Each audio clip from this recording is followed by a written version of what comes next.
Good morning, everyone. It's snowing. Or it was. Oh, it's still snowing. A little tiny bit. Woke up and we had a dusting out there of white. Oh, it's just frozen rain, right? Yes. Oh, it won't stick. I mean, it was just cold enough. Instead of rain, we had snow. So be it. I think I'm gonna leave the crew in though so they can dry up properly because it was raining yesterday too, and they were out. Well, when I let them out, it wasn't raining. Oh, and they're starting to find enough stuff. I put the hay out for them to eat, and they left a lot of it. And I'm going, so okay then. Well, we're not wasting any more, so they'll get nothing when they go out. But since they are going to stay in today.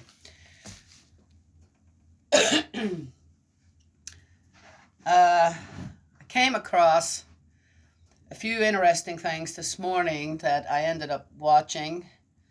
I always think against my better judgment, and it's interesting. While in our country here in the US, we seem to really taken a shine to infighting and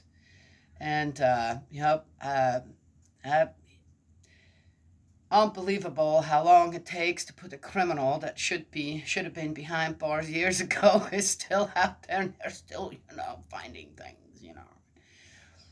And on how much emphasis kind of is put on that in a way, and other things. uh, Everybody just, I feel like the US has just become this one big pity party. Everybody has a pity party going, and now you've got the support out there, and the and yeah, okay, for people to listen to your nonsense. And in the meantime, it's interesting what's going on in the rest of the world and who's kind of taking the lead and all that. And it'll be interesting to see what else is going to happen. What am I going to do, right? I'll just watch. I'm going to, okay. Oh, is anybody paying attention out there? And it is what it is. Yes. Well, anyway, I watch it. I don't get. I just kind of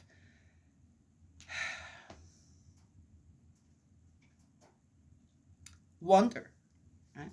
That's Where's our money all going with our the taxes now? Interesting. Oh, so which brought me to, of course, then, okay, what's going on in the world right now? Why are things the way they are? Or seems like, whoa, what direction is this going? And one thing I think, when God gave Moses all them instructions, this and that, for the people, what does he always say? I brought you out of Egypt. Right? You're my people. I am Yahweh. Right? Yes? Always says that. It's almost as if he's trying to establish an absolute. Right? Yes? Why? Because that's needed for a people to really work together. It's just needed. It amazes me on how much the instructions that God is all giving Moses are about what not to do, right? What happens if you do that? Right? Yes? And to keep the people peaceful. And it's harsh, that one that they took out of the camp and stoned to death. That's a rough one. But if people start to realize you can get around God's laws, what happens? Oh, yes. Well, anyway, there's an interesting one about Korea, too. I was taught through the divine principle, through the teachings of true parents, that the reason God chose Korea in a way, right, for the mission of Jesus' mission to be completed, that there is a couple that then gives the blessing, the change of lineage and all that, was because Korea never attacked or took over anyone, another nation, this, that, right? Yes? Korea is pretty small. It's not that big, right? And their history is really interesting, you know. The one thing that I found reading up on their history, right, on Korea's history, is that they were too busy infighting to do anything else. Really, when it came down to it, they were too busy, right? Eventually, with defending the country, they did gain their own stability. But that's the reason they never attacked anyone. They didn't have the means to do so. They just didn't. And on top of that, they were too busy fighting each other constantly. It's an interesting kind of thing. And, well, anyway, I kind of feel like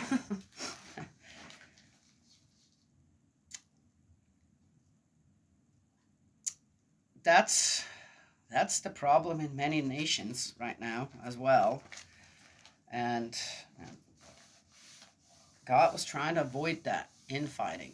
God was trying to avoid people starting to turn against each other, I think, when it came to his own people. Well, then, you know. But I don't know, I thought about that. I'm going, oh, why all these rules? Why so absolute? This, that. One kind of gets it after a while. All right, we're in 26. Oh, we only got 2 more to go. Interesting. And then we're done with Leviticus. What's the next book? Numbers. Then we're in Numbers. Okay. Summary. Conclusion. You will not make idols for yourselves. You will not erect statues or cultic stones, or erect carved stones in your country for you to worship. For I, Yahweh, am your God. You will keep my Sabbaths and revere my sanctuary. I am Yahweh.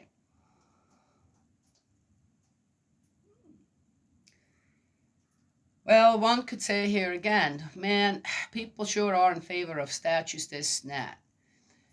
I think that when it comes to that, it's more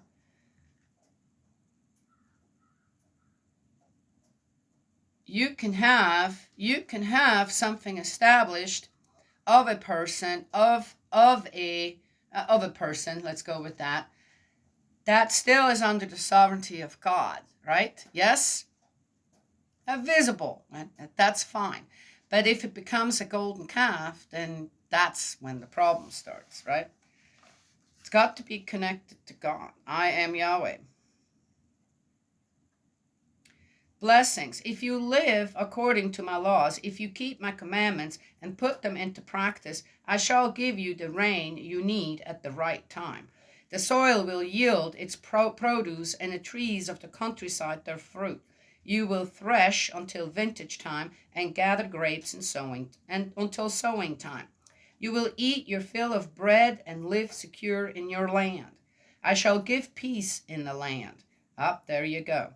And you will go to sleep with no one to frighten you. I shall rid the land of beasts of prey. The sword will not pass through your land. No war. You will pursue your enemies, and they will fall before your sword. Oh.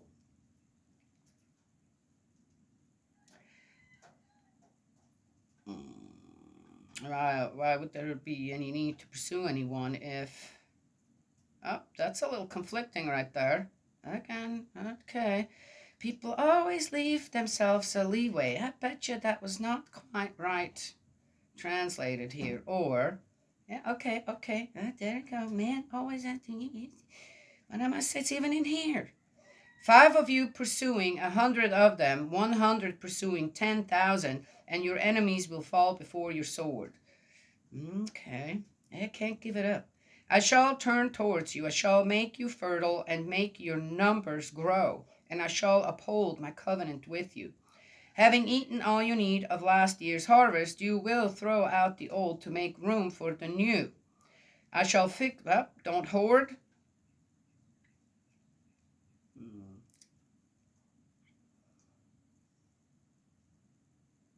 Oh, interesting.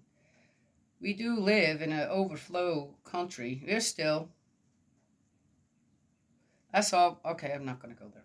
I shall fix my home among you and never reject you. I shall live among you. I shall be your God, and you will be my people.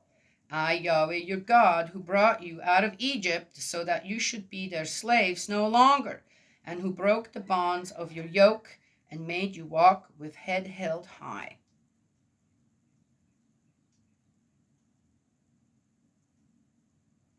Those are the blessings.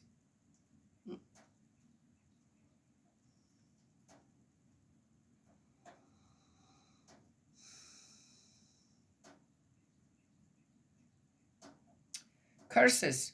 But if you will not listen to me and do not put all these commandments into practice, if you reject my laws and detest my customs, and you break my covenant by not putting all my commandments into practice, this is how I shall treat you. Alrighty then, here we go. I shall subject you to terror, consumption, and fever, making you dim of sight and short of breath. You will sow your seed in vain, for your enemies will eat it. I shall turn against you, and you will be defeated by your enemies. Your foes will have the mastery over you, and you will flee when no one is pursuing you. Oh, oh. And if, in spite of this, you will not listen to me, I shall punish you 7 times over for your sins. I shall break your proud strength. I shall make the sky like iron for you and your soil like bronze. You will wear out your strength in vain. Your land will not yield its produce, nor the trees of the country their fruit. Think, in this country where Christianity is supposed to be dominant, okay, dominant. I mean, it's like, okay, what if suddenly all around the world, the stuff that's being imported here stops? What then?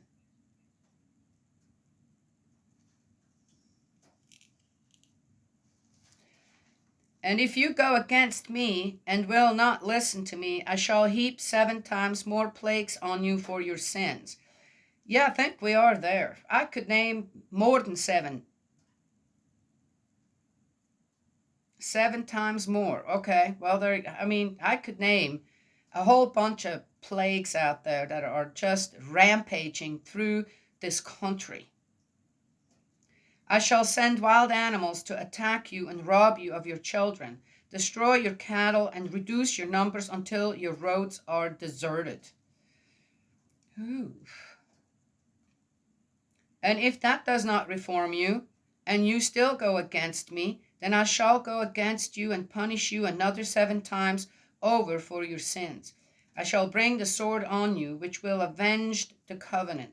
And when you huddle inside your towns, I shall send pestilence among you, and you will fall into the enemy's clutches. Dear me. When I take away the bread which supports you, that 10 women will be able to bake your bread in one oven, and will then dole your bread out by weight. You will eat but not be satisfied. And if, in spite of this, you will not listen to me, but go against me, I shall go against you in fury and punish you 7 times over for your sins. You will eat the flesh of your own sons. Oh my God, what? You will eat the flesh of your own daughters. I wonder what that means. I shall destroy your high places and smash your incense altars. I shall pile your corpses on the corpses of your 4 foul idols, and shall reject you. I shall reduce your cities to ruins. I shall lay waste your sanctuary and refuse to inhale from you smells intended to please. I shall make such a desolation of the country that your enemies who come to live there will be appalled by it, and I shall scatter you among the nations.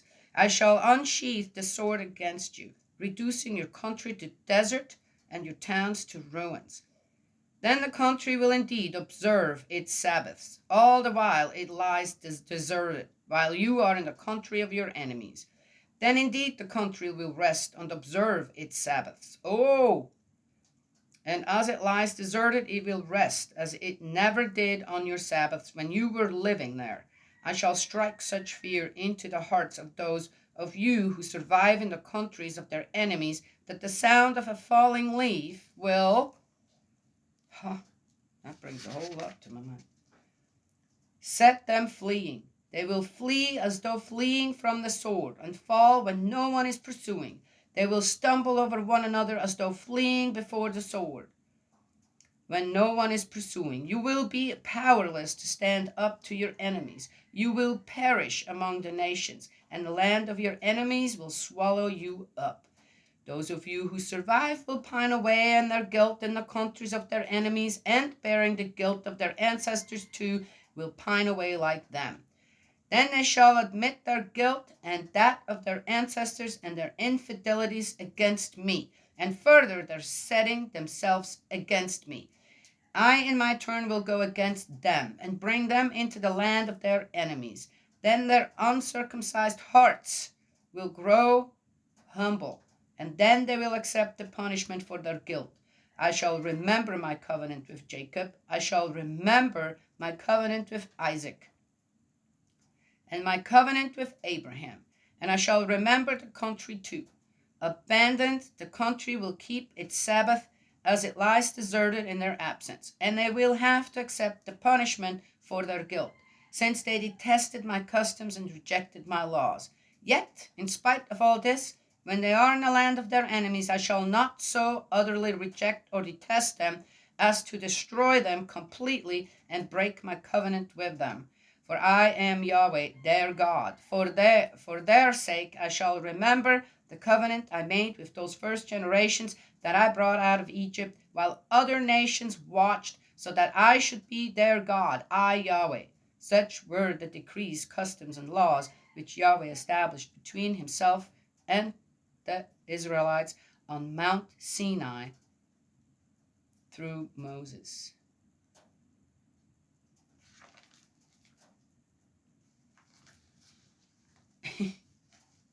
Ouch. Okay. Holy cannoli. I don't know, you guys.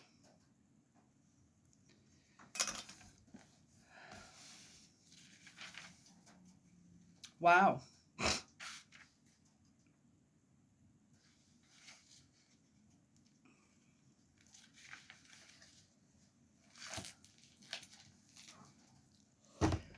Interesting what I saw this morning, and what in 26 we talked about. I see it kind of, okay.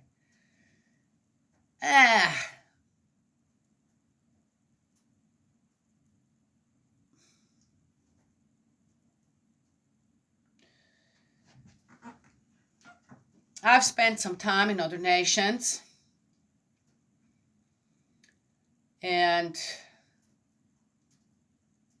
but the time I've spent the longest in one nation is this one, the United States of America. And it is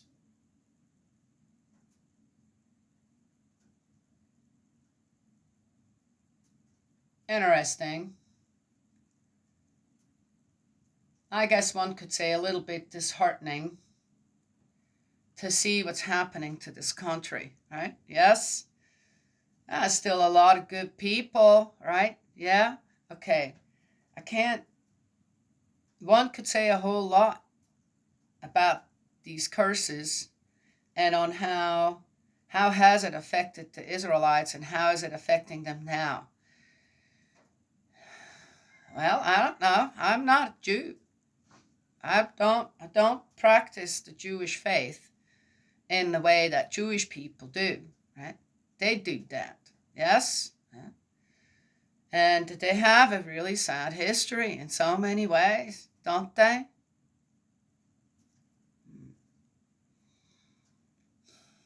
And yet, in the end, I mean, you become humble and you admit your guilt. And that, again, it's like us, the descendants of our ancestors, gosh, we're laden, we're just burdened with the past as well. Oh, to just be bogged down and make excuses. That's the way I am because of no, to restore. Right? We restore our families. We try. We start somewhere. Right?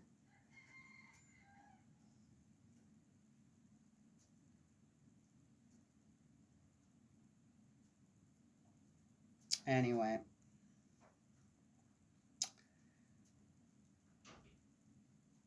when I think of all the things people are doing out there, right? When you okay, say we were the Israelites, the Americans, are the Israelites.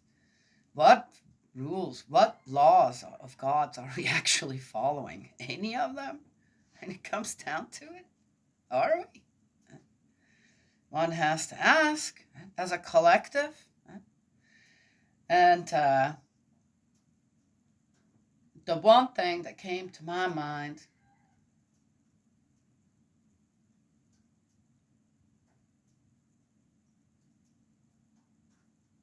what's the punishment for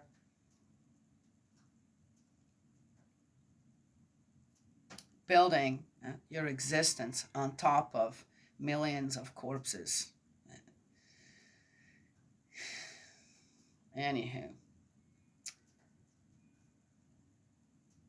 reminds me again, remember, you must remember why we yielded eventually. Couldn't defend our place anymore. Couldn't keep you out. We understand now, though, why that may have been necessary, so don't disappoint us. You wanted to be more exalted. You came as pretending to be more exalted to this country. Greater. We were called the savages. Well,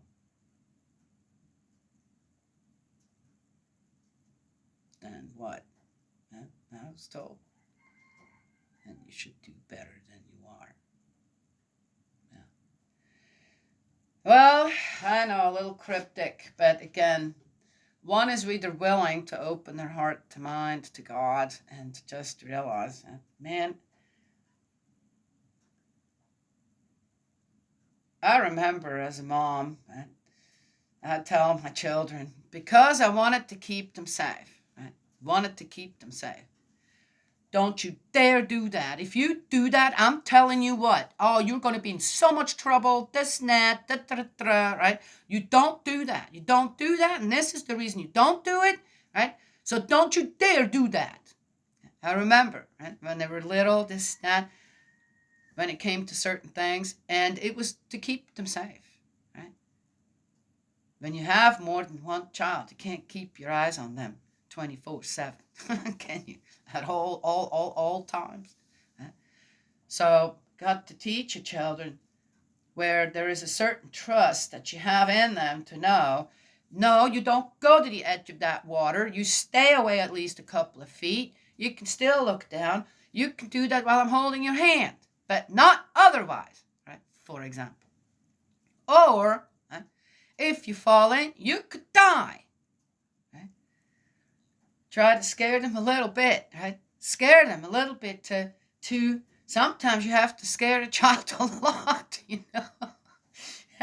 so that they stay safe.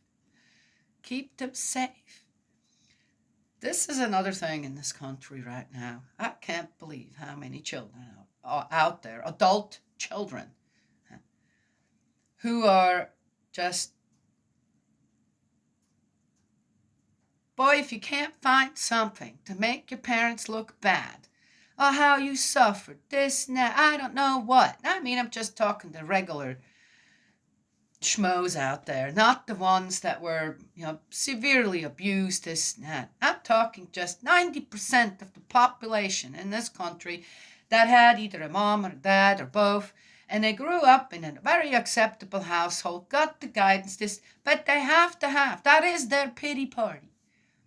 Well, my dad or my mom said one time something that just stuck in my head and it destroyed my life. What? Come on now. Unbelievable to me. And how many adult children out there, even my age, are complaining about their parents, their upbringing, what traumas they had. Yes? Most likely not realizing that just trying to keep you safe and alive. Maybe you weren't the child that was willing to listen. Be guided by your parents. Well, all right. So there it is. We got a big old pity party going on in this country, and it's starting to show. And not in a good way. Yeah, so there it is. Anywho, I sure wish there were more directors out there. I don't know why actors go along with this foul-mouthed stuff, I think one could easily leave all that language out and find other terms for them to be just as productive in a script for what you're going for. It just degrades the whole idea of the art of movies, the art of dramas, right? A story that is a little longer than just an hour, hour and a half movie, 2 hour movie, right? Yet there is this just the foul language has just become more and more gosh, you find it even in kids' movies now, right? Yes? Why are there not more directors out there that can do a better job than that? You can't do a better job? That's all you got in you as a director of a script? Actors out there, actresses, what? Really? Don't you feel your craft of acting is degraded when you do that? Just one thing. I got more things to say about it all. People like to have rated R stuff out there, right? Yes, well, it's not just because of foul language that things are rated R, right? But you have to have that in a movie or a drama or a series, right? You have to have that, right? You can't be without it. It wouldn't be fun to watch, right? If God would be mentioned. How about God would be mentioned? Jesus would be mentioned. Prayer would be mentioned as many times. Balance it out as foul language in these movies and dramas. Yeah, well, you watch this. No, look, it's not just about that. Of course, there's plenty of stuff out there that I can watch. Sure, there is. And I do. That doesn't mean that I shouldn't still also fight for what? Gosh, a little more cleanliness for everyone all around the world. When it comes to that, inadvertently, I become a part of all this anyway. The negative energy that floats around with all that foul language doesn't change. And it attacks the weakest in our society, the children. And you guys don't care. People don't care. I've been telling this for years and years and years now. Years and years and years.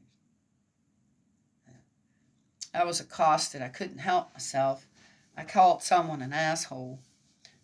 Called two people an asshole. Is that foul language? Someone acts in the dark and stinks. What's that? That's an asshole. Yes?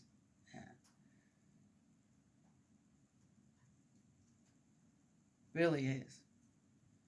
And I was accosted for it, right? Yes. No, you said, I don't consider that foul language. It's not. It describes exactly what you are sprouting out of your mouth, that darkness around you, that foulness coming out of your mouth resembles an asshole.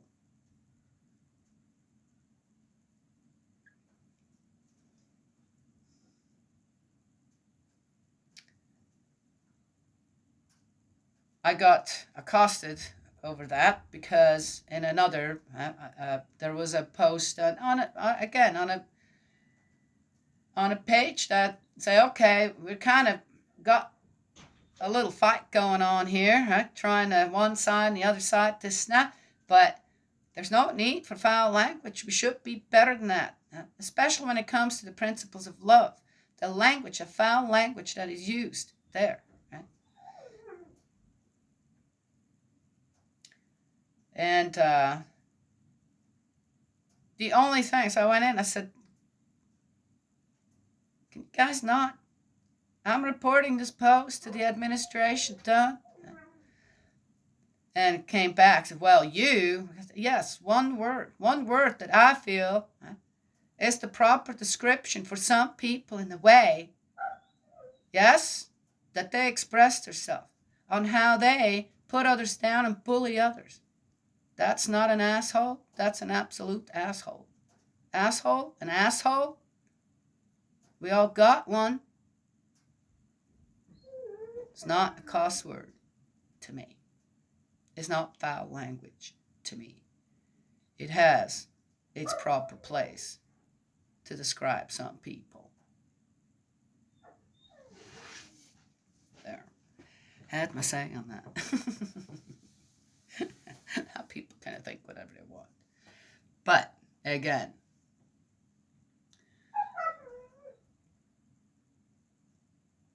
just disappointed. Maybe because I just watched, right? Okay.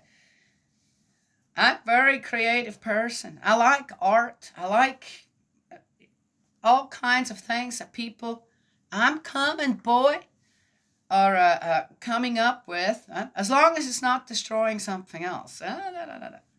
And I'm disappointed. I'm just so disappointed that, in a way,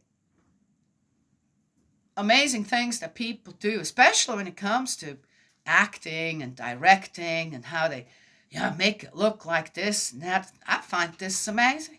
And yet, the industry has become it's more so, such a just degrading, foul thing. Disappointing. I wish the actors and actresses, directors, all that were a little bit more conservative when it comes to all that. I wish they had a little bit more integrity, honor, and put virtue when it comes to their work. Yes? Yeah. That goes for painters too and stuff like that. Yeah. Anywho. So that's what I had to say this morning. Oh, wow. Where am I going? I think, well, there you go. 26 in Leviticus. God saying, hey, look, either or. We got the either or, right? So do I get to, okay, well, I'm an extension of God, if you like it or not. So here I am telling you. Right? Yes, telling people.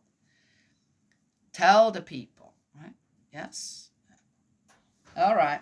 Well, it's an ongoing, there's good things happening as well, right? Yes. Those good things need to trump over the evil things. Things we don't need in our country. Absolutely do not need.